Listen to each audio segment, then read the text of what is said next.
चोली से निकाल सैया जी उड़ावस रुमाल सैया जी बात पर करी होइया डोले नदिया के पीछे जैसे नैया डोले ओ सही मन सैया डोले नदिया के पीछे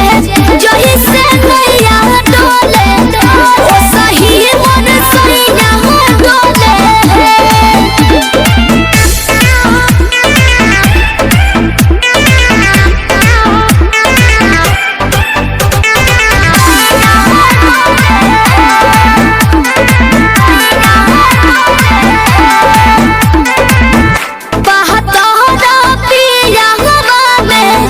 बहुत बहमा जरा लोही कन के जैसन बूता सट जाले बाजारा लोही कन के जैसन धारू सरहब भन गोटा तना ना सब बताई करेले हमें बहुत ढीला दारू तो हमरो भलाई करेले